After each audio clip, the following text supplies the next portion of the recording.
So hello, hi guys. Kingdom fungi पे हम move on करते हैं। सो बेसिकली आप देखेंगे कि किंगडम फंगाई के पहले पैरा में हमें उसके बारे में इन जनरल एक आइडिया दिया गया है, ऐसे कैरेक्टरिस्टिक्स बताए गए हैं which is common to all the organisms belonging to kingdom fungi. ठीक है, हमने अब तक क्या क्या डिस्कस किया था। हमने देखा था क्राइटेरिया जिस पे बिल्कुल ध्यान देना है हर एक किंगडम के लिए, हैबिटेट, न्यूट्रिशन। ठीक है, उसके अलावा उसका सेल वॉल या जो भी उसका कॉम्पोजिशन हो, वो सेल वॉल या बोल सकते हैं जो अरेंजमेंट होता है वो। ठीक है, इस पे हमें ध्यान देना है। फिर आपके जो एग्जाम्पल्स होते हैं उन पे ध्यान देना है। एग्जाम्पल के क्या क्या कैरेक्टरिस्टिक्स होते हैं उन पे भी ध्यान देना है, राइट। तो किंगडम फंगाई पे पढ़ते हैं। क्या लिखा है? The fungi constitute unique kingdom of heterotrophs showing great diversity in morphology and habitat. ठीक है, फिर यहाँ डायरेक्ट एग्जाम्पल्स के बारे में लिखा गया है, जैसे white spots seen on mustard leaves due to parasitic fungus. ठीक है, फिर यूनिसेल्युलर फंगाई आपका क्या होता है? Yeast. They are used to make bread and beer. ये तो बहुत common and most repetitive example है फंगाई का।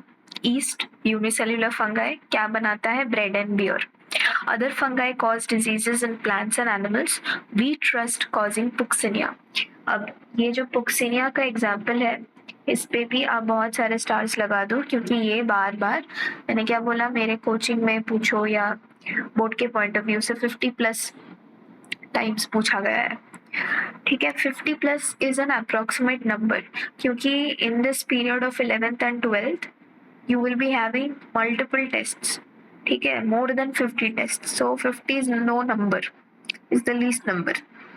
Now some are the source of antibiotics. Penicillin. Fungi are cosmopolitan and occur in air, water, soil, on animals and plants. They prefer to grow in warm and humid places.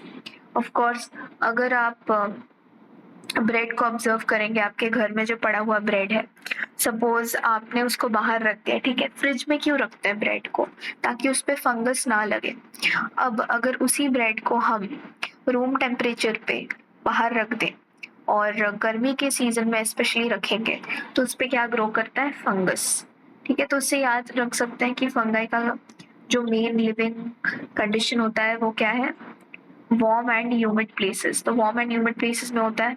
And cosmopolitan, cosmopolitan का मतलब सब जगह present हो। ठीक है, cosmopolitan मतलब cosmos, cosmopolitan यानी mostly you can say it's uni presence. क्या है? सॉरी, उसको यूनी प्रेजेंस नहीं, उसको ओमनी प्रेजेंट बोलते हैं। तो इसका मतलब ओमनी प्रेजेंट मतलब हर जगह प्रेजेंट है। सॉइल पे ठीक है, एयर में है, वाटर में है, एनिमल्स में, प्लांट्स में। ठीक है, बहुत लोगों को लगेगा अरे फंगाई वाटर में कैसे हो सकता है? होता है। ठीक है, हम पढ़ेंगे। वाटर भी है, उसको याद रखना है। ऐसे नहीं कि बस हमें एक आइडिया है प्लांट्स, एनिमल्स और सॉइल पे होता है। एयर एंड वाटर पे भी होता है। थोड़ा अजीब लग रहा है सुनने को, बट एयर एंड वाटर में भी ऑब्वियसली फंगाई ग्रो करते हैं। इसको कॉस्मोपॉलिटन बोलते हैं। फिर वार्म एंड ह्यूमिड प्लेसेस में है। ठीक है, ये जो है आपके सारे एग्जाम्पल्स है। ठीक है, और फंगाई जो है मेन इसका डाइवर्सिटी होता है। डाइवर्सिटी हमने देख लिया, क्यों क्यों डाइवर्सिटी होता है हमने देख लिया। बिकॉज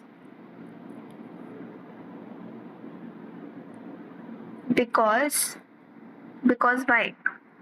बिकॉज इट्स कॉस्मोपॉलिटन, हर जगह प्रेजेंट है। उसके मॉर्फोलॉजी, हैबिटेट में भी हम डाइवर्सिटी देखेंगे। अब हम एक चीज याद रखेंगे और याद करेंगे भी, जो एकदम पहले मैंने आपको एक टेबल बताया था जो आपको याद रखना है। किसी भी आंसर के लिए वो टेबल को ड्रॉ कर देना अगर आपको कुछ नहीं आता है। ठीक है, प्लस अगर आता भी हो फिर भी उसको इंक्लूड करना है आंसर में। तो उस टेबल में अगर याद करके देखोगे, हमने फंगाई के लिए पढ़ा था मल्टी सेल्यूलर। मल्टी सेल्यूलर पढ़ा था हमने। फंगाई के मोस्ट कॉमन एग्जाम्पल्स में क्या है? ईस्ट। ईस्ट क्या बनाता है? Bread and beer. बट जो ईस्ट है यूनिसेल्युलर होता है, with exception of unicellular fungi, which is yeast. Okay, with the exception of yeast, which are unicellular, fungi are filamentous. तो इसका मतलब जो ईस्ट है, इसमें जो एग्जाम्पल है ईस्ट का, इसके दो एक्सेप्शंस होते हैं। एक तो ये यूनिसेल्युलर होता है, जबकि जो फंगाई है हमारा वो, उसमें जो सारे ऑर्गेनिजम्स होते हैं मल्टी सेल्युलर होते हैं। बट यहाँ एक एक्सेप्शन है, ईस्ट जो यूनिसेलुलर होता है। और ईस्ट जो है ना वो वो फिलामेंटस नहीं होता है, फिलामेंटस नहीं होता है, नॉन फिलामेंटस होता है। तो एनसीईआरटी ने वही घुमा के लिखा है, with the exception of yeast which are unicellular, fungi are filamentous. ठीक है, फंगाई जो है फिलामेंटस होता है। तो जो हम याद रखेंगे, ईस्ट हमें ब्रेड और वाइन बनाने में हेल्प करता है, यूनिसेल्युलर है एंड नॉन फिलामेंटस है। ठीक है, नॉन फिलामेंटस और यूनिसेल्युलर। देखो आपको पता होना चाहिए और सीखना चाहिए कि एनसीईआरटी पढ़ा कैसे जाता है, क्योंकि अगर आप एक बार सीख लेते हो ना कैसे पढ़ते हैं हम एनसीईआरटी को, तो याद रखना तो बहुत बड़ी बात नहीं होती है ना। याद रखना is not a big deal. If you can fit in time for revision, then it's not a problem. And your revision shouldn't be like reading. ऐसे नहीं एकदम स्टार्टिंग से पढ़ रहे हो।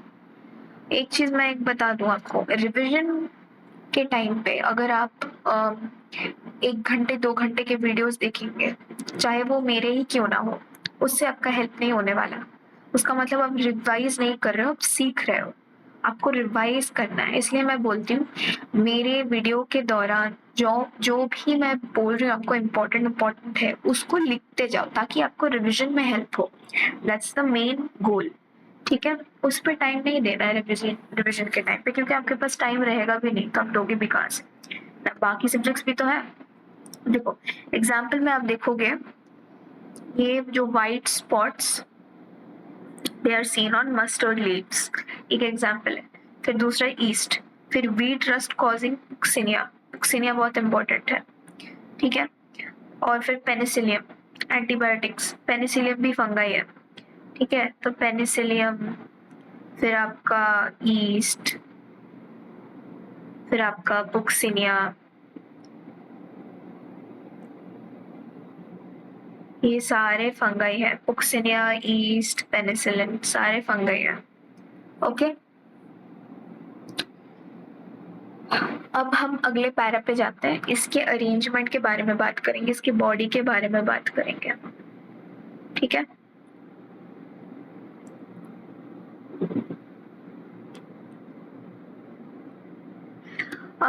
अच्छा मैं आपको एक काम दूंगी। ये जो white spots seen on mustard leaves are due to parasitic fungus, वो पैरासिटिक फंगस का नाम क्या है, आप उसको सर्च करेंगे। ठीक है, वैसे मुझे पता है उसका नाम एल्ब्यूगो होता है, if I am not wrong. जितना याद है कि हाँ ये देखो मैंने लिखा है एल्ब्यूगो, आई एम राइट। तो उसका आंसर भी मैं बता ही देती हूँ, एल्ब्यूगो। ठीक है, वो बाद में दिया एनसीईआरटी ने, उसको पैरा में नहीं दिया है। जो पैरासिटिक फंगस है जिससे आपका व्हाइट स्पॉट्स दिखते हैं मस्टर्ड पे, उसको हम एल्ब्यूगो कहते हैं। तो यहाँ हमने कौन से एग्जाम्पल्स देखे, एक जगह लिख लो। ईस्ट का देखा, पुक्सिनिया क्या देखा,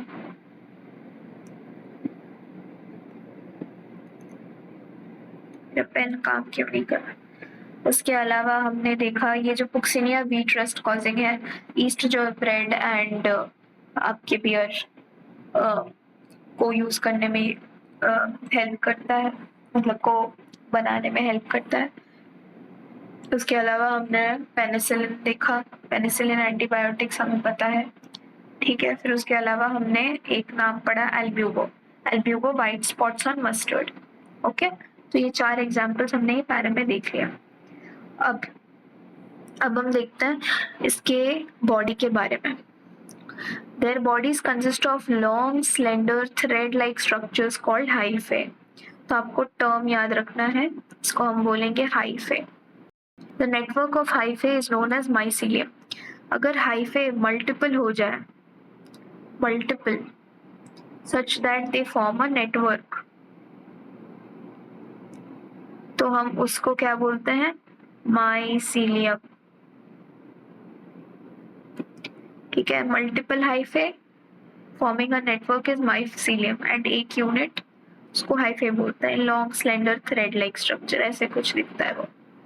तो some hyphae are continuous tubes filled with multinucleated cytoplasm.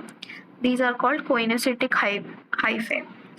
Others have septate or cross walls in their hyphae. ठीक है. The cell walls of fungi are composed of chitin and polysaccharide. याद करके देखो, ये सेम इसके कॉम्पोजिशन के बारे में वो टेबल में दिया गया था, इसलिए मैंने बोला वो टेबल बहुत इंपॉर्टेंट है. इसका कॉम्पोजिशन क्या है? chitin and polysaccharide. chitin and polysaccharide. एक चीज हमने क्या पढ़ा कि स्लेंडर थ्रेड लाइक स्ट्रक्चर को हम हाइफे बोलते हैं. अगर मल्टीपल हाइफे हो तो उसको हम क्या बोलते हैं? माइसीलियम बोलते हैं. बहुत सारे अगर हाइफे हो. अब हाइफे दो तरीके के हैं, वैसे तो 3 टाइप्स होते हैं, ठीक है, बट 2 क्राइटेरिया के ऊपर बेस्ड है. तो एक सेकेंड, ये अगर आपका जो हाइफे दिख रहा है, एक तो इसके सेप्टेट के प्रेजेंस पे होता है. सेप्टेट मतलब बॉडी उसका क्रॉस वॉल. अगर क्रॉस वॉल प्रेजेंट है तो उसको सेप्टेट हाइफे बोलते हैं.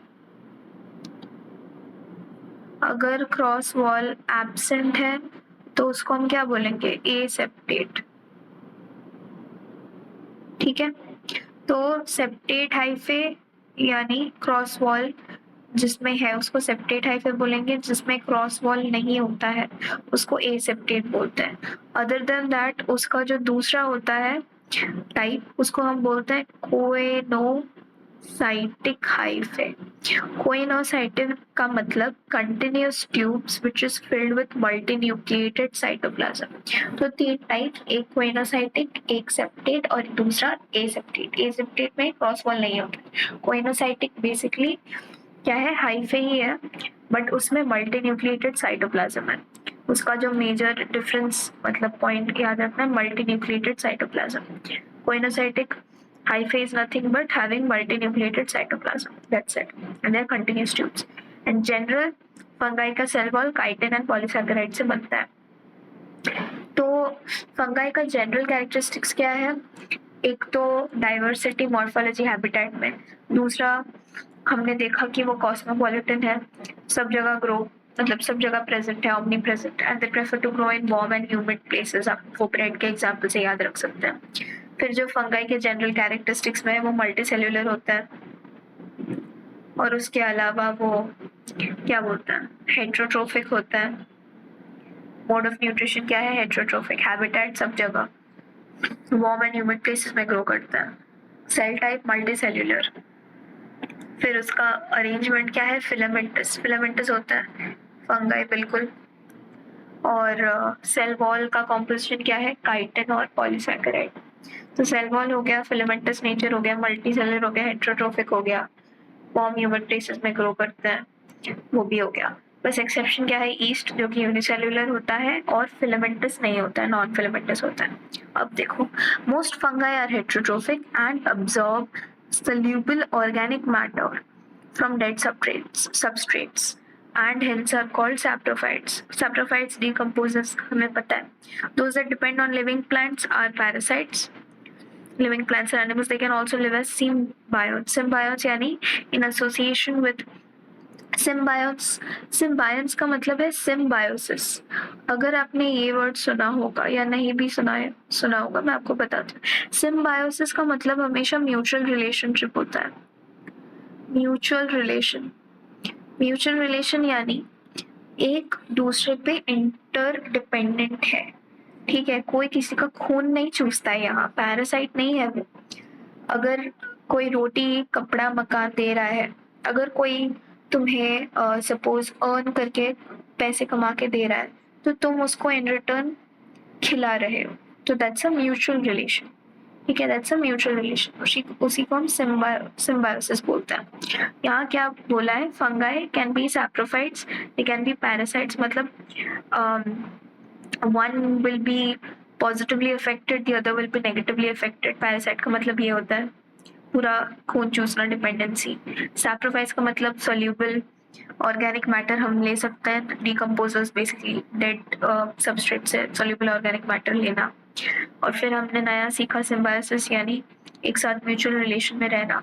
सिम्बायोसिस या सिम्बायोट्स, जो सिम्बायोसिस इज द प्रोसेस का नाम, और जो उसमें रिलेशन को बनाए रखते हैं उनको बोलते हैं, वो ऑर्गेनिजम्स को बोलते हैं सिम्बायोट्स। सिम्बायंस कैसे रह सकते हैं? In association with algae and with roots of higher plants. तो ये आप बहुत इम्पोर्टेंट है याद रखना कि वापस ये कीवर्ड है मोस्ट। मोस्ट का मतलब या सम का मतलब इज नॉट ऑल। मोस्ट का मतलब ठीक है मोस्ट, बट लिखा नहीं है कि all. There is a difference between the word some, most and all, and you need to know the specific details. अगर एनसीईआरटी ने मोस्ट लिखा है, अगर आपके ऑप्शन में ऑल आ जाता है स्टेटमेंट में, तो आप उसको गलत ही मार्क करोगे, even though it seems like हाँ ऑलमोस्ट सिमिलर है, सुना सुना लग रहा है, फिर भी most is the word, it's not all, because one word can change the entire meaning of the statement, and that's where the competition matters. वहीं जाके +1 +1 -1 -1 हो जाता है। You do not want that. Okay, याद रखेंगे some, all, most, ये सब words पे ध्यान देना है। तो इसलिए मैं बोलती हूँ पहला रीडिंग जो होना चाहिए बहुत मेटिक्यूलसली आपको हर एक वर्ड समझ के अंडरलाइन करना है, लिखना है, शॉर्ट कीवर्ड्स लिखने हैं। ठीक है, सब कुछ करना रहता है पहले रीडिंग में। ठीक है, देखो सिम्बायंट्स में अब क्या याद रखेंगे, अरे सॉरी,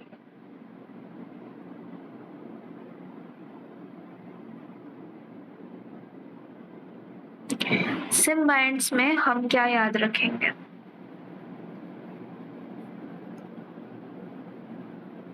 सिम्बायंट्स में हम क्या याद रखेंगे, लाइकेन का एग्जाम्पल याद रखेंगे, और दूसरा हम याद रखेंगे माइकोरिजा।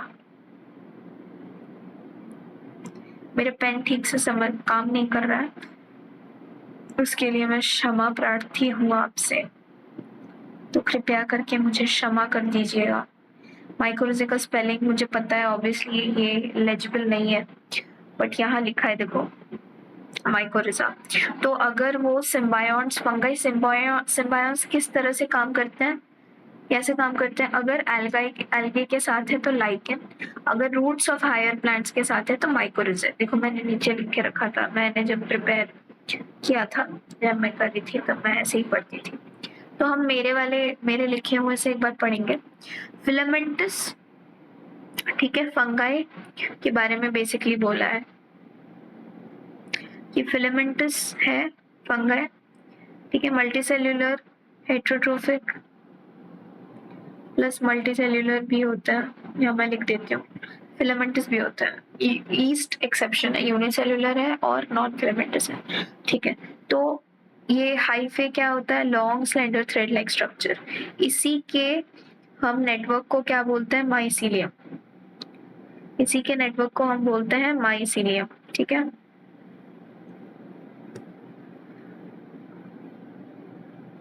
और जो हाइफे होता है, अगर continuous tubes with multinucleated cytoplasm हो उसको कोइनोसाइटिक हाइफे बोलते हैं।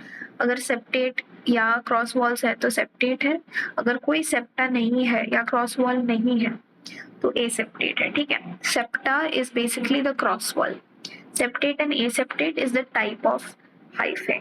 ओके, फिर फंगाई एल्गे के साथ है तो लाइकेन, फंगाई अगर हायर प्लांट्स के रूट्स के साथ है तो माइकोरिजा। तो कहाँ लाइकेन है कहाँ माइकोरिजा है, इस पे भी ध्यान देना है आपको, क्योंकि यहाँ से भी बहुत क्वेश्चन आता है, इसको मैं क्या बोलूँगी, सिम्बायोट।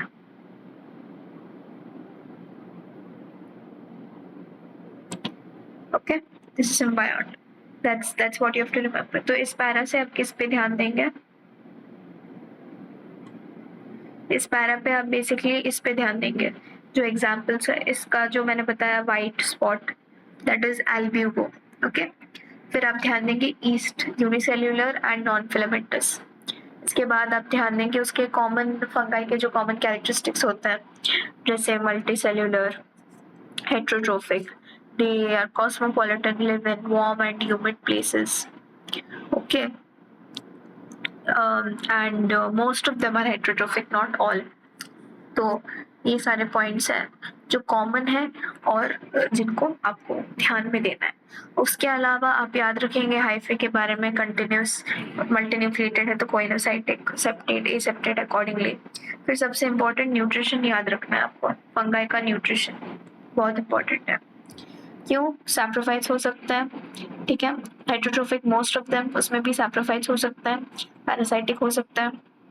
सैप्रोफाइटिक यानी डेड ऑर्गेनिक मैटर से, जो डेड सबस्ट्रेट है उससे ऑर्गेनिक मैटर बनाना, सल्यूबल ऑर्गेनिक मैटर। सैप्रोफाइट्स हो सकते हैं, पैरासाइट्स हो सकते हैं, सिम्बायोट्स हो सकते हैं, सिम्बायोट्स में लाइकेन अगर algae के साथ हो, और माइकोरिज़ा अगर रूट्स ऑफ हायर प्लांट्स के साथ हो। चलो आपने याद कर लिया मेरे साथ, बहुत बढ़िया। तो नीचे जाता है, देखो रिप्रोडक्शन इन फंगाई।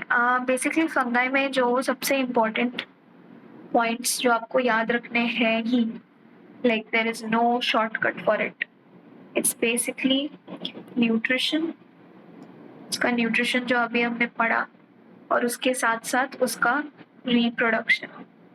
फंगाई के लिए nutrition and reproduction is very important.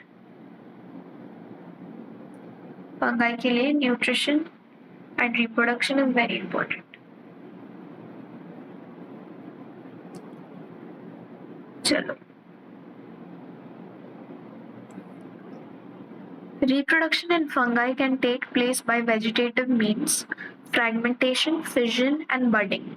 Asexual reproduction is by spores called conidia or sporangiospores or zoospores, and sexual reproduction is by oospores, ascospores, basidiospores. ठीक है? The various spores are produced in distinct structures called fruiting bodies. ये दीदी spores और fruiting bodies हमने कहाँ पढ़ा था, मुझे याद तो आ रहा है, हमने पढ़ा था प्रोटिस्ट के किंगडम में, प्रोटिस्टा के किंगडम में हमने पढ़ा था। वो भी कहाँ पढ़ा था, याद करके देखो, हमने लास्ट वीडियो में देखा था, कहाँ पढ़ा था, स्लाइम मोल्ड्स में था, है ना, स्लाइम मोड्स में हमने पढ़ा था कि अगर फेवरेबल हो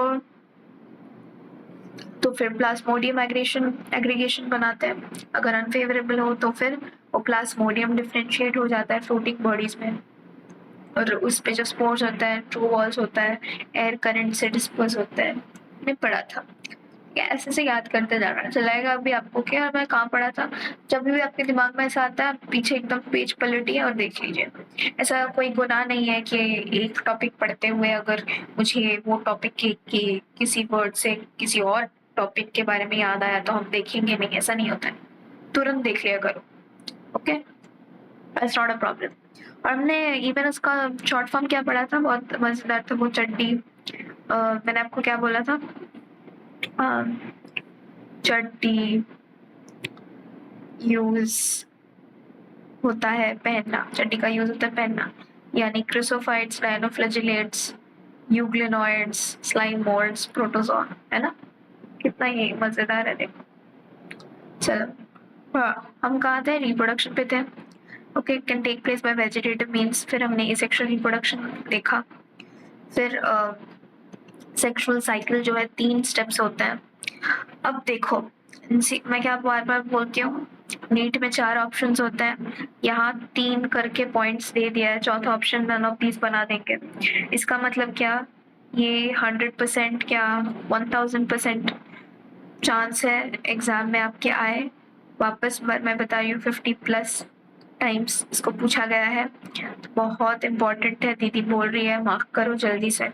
ये 3 पॉइंट्स एकदम ऑर्डर वाइज रटा होना चाहिए, समझना चाहिए, याद रखना है।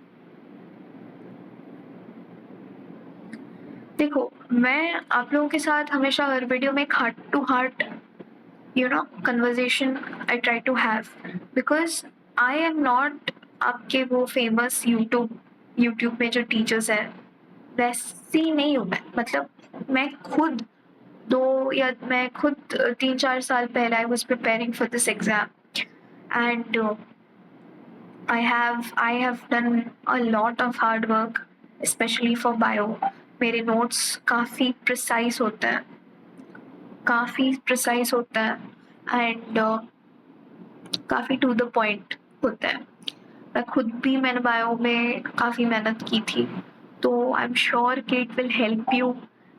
It will help you as a student like it had helped me when I was a student preparing for NEET, है ना?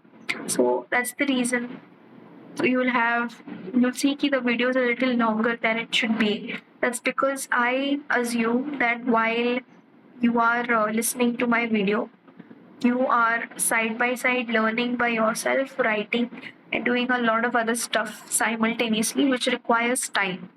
So just utilize your time. Okay. इसके बाद ये वीडियो से इतने अच्छे से पढ़ो, साइड बाय साइड खुद से भी पढ़ो, मेरे वीडियो से भी पढ़ो, कि ताकि एकदम खत्म हो जाए वीडियो, आप बोल सको कि आज के लिए बायो की पढ़ाई हो गई है, कल मैं बस उसको रिवाइज करूंगी या करूंगा। ऐसा होना चाहिए, ऐसा होना चाहिए। पढ़ाई करने का तरीका पहले सीखो, ठीक है? चलो क्या है, मैंने देखो साइड में लिख रखी है रिप्रोडक्शन क्या है, वेजिटेटिव। अगर वेजिटेटिव हो तो वेजिटेटिव के 3 टाइप्स हैं, fission, budding, fragmentation. Fusion, budding, fragmentation. Sexual क्या है, oospores, ascospores एंड basidiospores।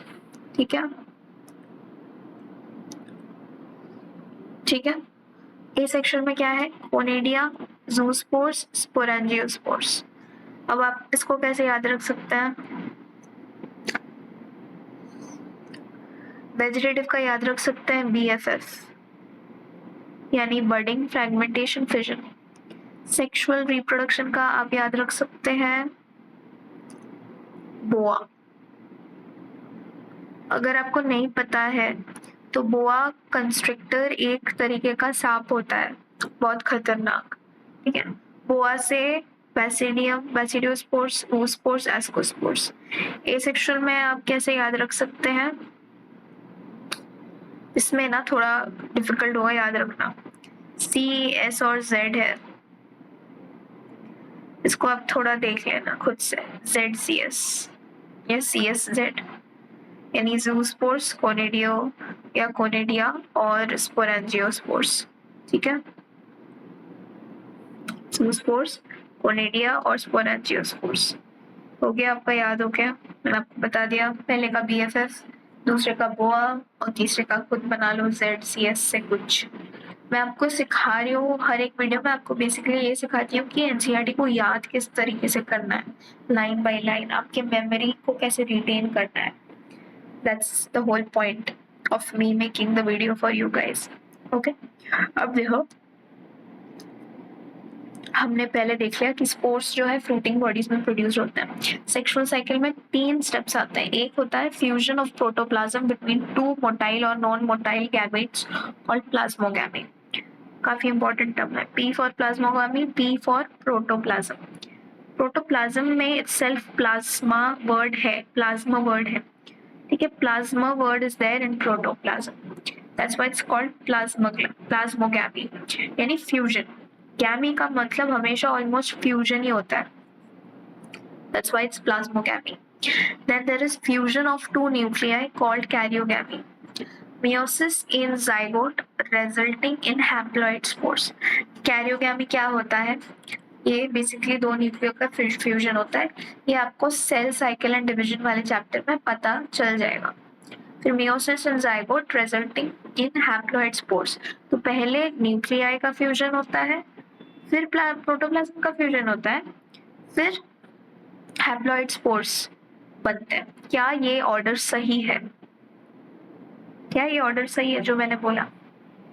गलत। मैंने क्या बोला कि पहले न्यूक्लियाई का फ्यूजन होता है, बिल्कुल गलत। पहले आपका प्रोटोप्लाज्म का फ्यूजन होगा, उसके बाद न्यूक्लिया का फ्यूजन होगा, उसके बाद मियोसिस होगा, जिससे आपको बेसिकली हैप्लॉइड स्पोर्स मिलेंगे, जो कि रिजल्ट है पूरे प्रोसेस का। ठीक है, ऑर्डर याद रखना है इसका। Plasmogamy, karyogamy, then you have haploid spores through meiosis. Meiosis is sexual reproduction. अब देखो, when fungus reproduces sexually, two haploid hyphae of compatible mating types come together and fuse. ये हमने ऊपर पढ़ा. In some fungi, again the word some, it's not all. The fusion in some fungi, some का मतलब not all. The fusion of two haploid cells immediately, keyword यहाँ है immediately, immediately results in diploid cells. ये जो haploid spores है, जो haploid cells होंगे n+n, ये जो n+n होगा ना, immediately, immediate is the important word, immediate.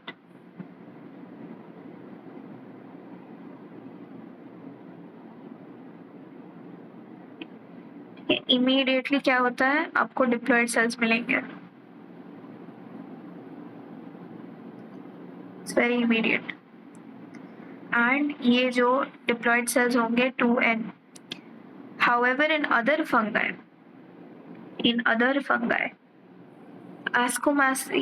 ascomycetes and basidiomycetes हम आगे पढ़ेंगे, एग्जाम्पल ये। An intervening dikaryotic stage, n+n, 2 nuclei per cell occurs, and such a condition is called dikaryon, and the phase is called dikaryophase. देखो, however and some important है, क्यों? क्योंकि some से ही हम however तक पहुंच पाए। थोड़े बहुत फंगाई में ही एनसीईआरटी ये बोलता है कि थोड़े बहुत फंगाई में क्या होता है, हैप्लॉइड सेल्स इमीडिएटली फ्यूज होते हैं और n+n बनाते, बेसिकली 2n बनाता है।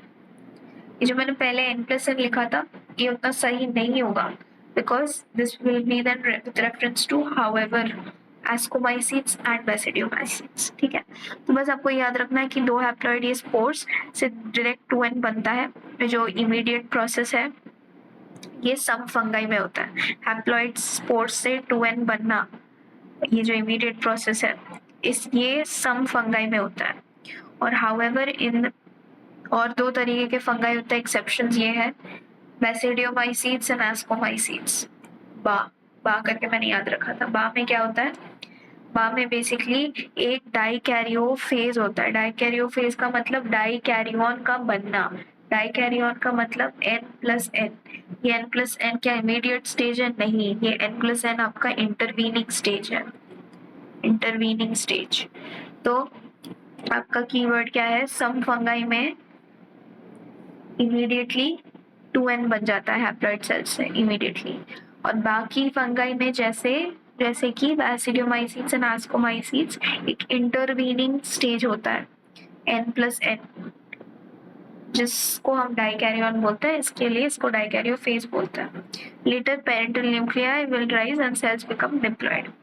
तो ये इमीडिएटली नहीं होता है। एस्कोमाइसीट्स एंड बेसिडियोमाइसीट्स में इमीडिएटली नहीं होता है, इमीडिएटली नहीं होता है एस्कोमाइसीट्स एंड बेसिडियोमाइसीट्स में।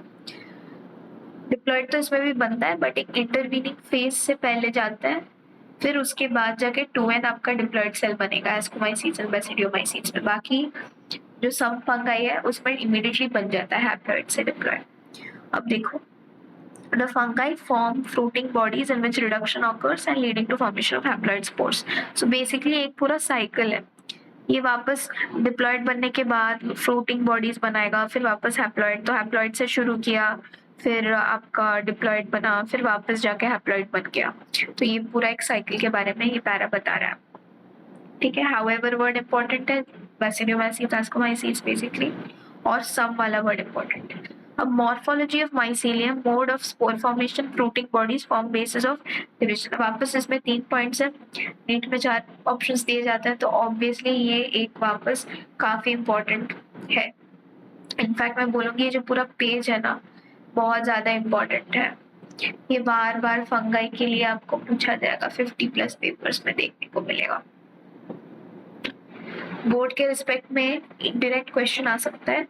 आप reproduction in fungi, write a short note on reproduction in fungi. तब आप यहाँ से लेके यहाँ तक पूरा लिखोगे, ठीक है, यहाँ से लेके यहाँ तक पूरा आप लिखोगे. और right a short note on reproduction in fungi. अब आपको क्या याद रखना है? Morphology of mycelium, mode of spore formation and fruiting bodies. Fruiting bodies, mode of spore formation, morphology of mycelium. All of them will form the basis of division of kingdom into various classes. ठीक है, fungi kingdom के division के लिए morphology of mycelium, mode of spore formation and fruiting bodies are the basis. तो ये भी काफी important है. चलो, we'll move on to the different examples, the classes of fungi that we have. पहला आता है फाइकोमाइसीट्स. अब बहुत धीरे धीरे जाएंगे क्योंकि इसमें थोड़े कॉम्प्लिकेशंस है. मेमोरी के अकॉर्डिंग याद रखना थोड़ा सा डिफिकल्ट हो सकता है, क्योंकि जब भी बायोलॉजिकल क्लासिफिकेशन की बारी आती थी उसके रिवीजन के टाइम पे मैं हमेशा किंगडम फंगाई को लास्ट में ही करती थी, क्योंकि मेरे को किंगडम फंगाई के कंपैरिजन में बाकी किंगडम सही लगते थे. कि इसका मतलब ये नहीं आपको भी वो सेम होगा, वैसा नहीं होना चाहिए, इसलिए मैं बेसिकली आपको हेल्प करूंगी. तो चलो, मैं चाहती हूँ कि आप पहले क्लासेस में पढ़ने से पहले अपने नोटबुक में फाइकोमाइसीट्स, एस्कोमाइसीट्स, बैसिडियोमाइसीट्स, ब्यूट्रियोमाइसीट्स इसका हेडिंग दे और करके एक लाइन बना दो. मतलब एक ही पेज पे लो और ऐसे 4 कॉलम्स बनाओ. ठीक है, 4 कॉलम्स बना दो. एक ही पेज पे लो, 4 कॉलम्स बनाओ और लिखो फाइकोमाइसीट्स, एस्कोमाइसीट्स, बैसिडियोमाइसीट्स एंड ब्यूट्रियोमाइसीट्स. अब मैं चाहती हूँ आपने पूरा लिखना है. ठीक है, स्पेलिंग के साथ. आपको हर एक वर्ड का पहला इनिशियल सर्कल करो, PAB और D. ठीक है, ये एक आपका ऑर्डर हो गया. मैं आपको सिखाऊंगी, आपको बेसिकली फोटोग्राफिकली कैसे याद करना है. ऐसे होता है ना, बहुत बार आप बोलते हो ठीक है ये पेज पे ये था, उसके बाद ये पेज पे ये था. तो बेसिकली आपको किंगडम फंगाई अगर आप इस तरीके से याद करोगे then it will be easy for you. Okay, so PABD, PABD. ठीक है, इसके नीचे लिखो राम, कैन, पुआ, ACT. Before we go into the details and the difference in reproduction for each of these classes, your first task is to memorize the examples. Ram हमें पता है भगवान श्री राम. राम, कैन, पुआ, ACT ऐसे याद रख सकते हो. राम, कैन, पुआ, ACT. PABD